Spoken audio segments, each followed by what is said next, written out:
Audio Jungle.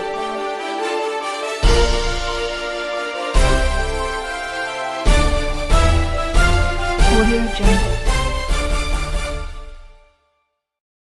Bharat news में मैं सईद आलम खान आपके साथ एक बहुत ही ज्वलंत मुद्दा लेकर के आया हूं। दोस्तों, हमारी टीम इस समय जनता की बात जनता के साथ एक नए एपिसोड के को लेकर के आपके सामने आ रही है। उद्देश्य ये है कि आने वाले 2022 उत्तर प्रदेश विधानसभा चुनाव की हर खबरों से आपको रूबरू कराना।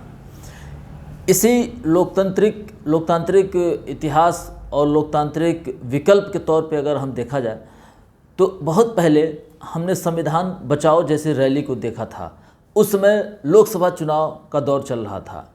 आज पुनः 2022 में एक नई चुनौती उभर करके सामने आई है, जिससे उभरने के लिए, उसको दूर करने के लिए लोकतंत्र प्रेस ने एक नई मुहिम छेड़ी है।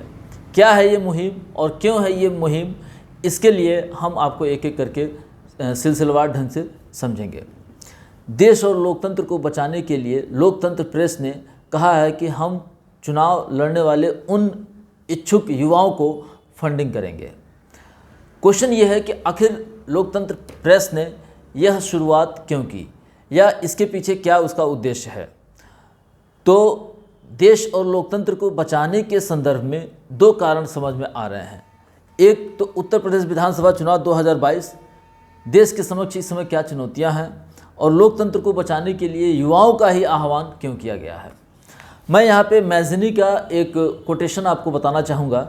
जब उसने कहा था कि समाज में क्रांति लानी हो तो इसका नेतृत्व नवयुवकों के हाथ में दे देना चाहिए।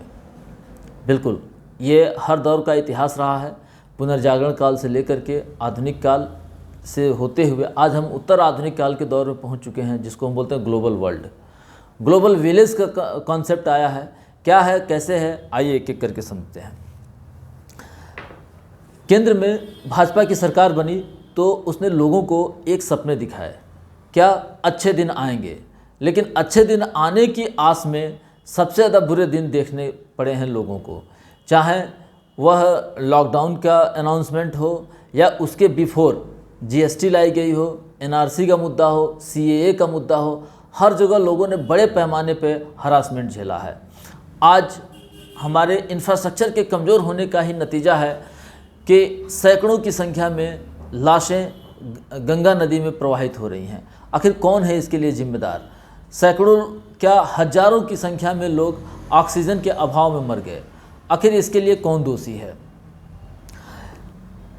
महिलाओं, जो कि पार्टी ने कहा, भाजपा सरकार ने कहा कि हम उत्तर प्रदेश में मातृशक्ति योजना लेके आ रहे हैं, महिलाओं की सुरक्षा। लेकिन आपको बुलंदशहर की घटना याद होगी। आपको ऐसे बहुत सारी जगहों में ऐसी सूचना मिली हमें कि रात में ही दाह संस्कार कर दिया गया, जो कि हमारे हिंदू सभ्यता और संस्कृति के खिलाफ था। आए दिन महिलाओं पर अत्याचार हो रहे हैं। एनसीआरबी की रिपोर्ट अगर देखें तो उत्तर प्रदेश अपराध के मामले में 1 नंबर पर चल रहा है। कौन सा उत्तम प्रदेश बन रहा है, हम किधर जा रहे हैं। इन सारे चैलेंजेस को लेकर के जो पार्टी ने यानी लोकतंत्र प्रेस ने ऐसे युवाओं को, ऐसे क्रांतिकारी युवाओं को बदलाव लाने के लिए जो प्रयास, जो मुहिम शुरुआत की है, उसको कहीं ना कहीं देखने और समझने की ज़रूरत है। आज वर्तमान समय में देश के किसान, जिन्हें हम अन्नदाता कहते हैं, अन्न उपजाते हैं, ये बहुत ही बड़ा दुर्भाग्यपूर्ण है कि 6 महीने से ऊपर हो गए इस आंदोलन को करते हुए, लेकिन सरकार के कान पर जूं तक नहीं रेंग रही है। इतना तो प्रदर्शन, इतना तो रोष, इतना तो विरोध हम अंग्रेज़ों के विरुद्ध नहीं किए थे। इस आंदोलन को यहाँ तक लाने के पीछे कहीं ना कहीं किसानों की दृढ़ इच्छा ही इसके लिए जिम्मेदार है कि वह सरकार की बेरुखी के बावजूद डटी हुई है और अपनी बात रख रही है। अगर वास्तव में किसान सारे गलत हैं तो सरकार आकर के बात करनी चाहिए, पहल करनी चाहिए। जो ब्यूरोक्रेट्स हैं उस लॉबी को आकर के उन्हें समझाना चाहिए। पूरे दुनिया में अगर हम देखें तो बातचीत ही वो एक मेन रास्ता है जिसके आधार पे हम किसी भी प्रॉब्लम के सॉल्यूशन की ओर बढ़ सकते हैं।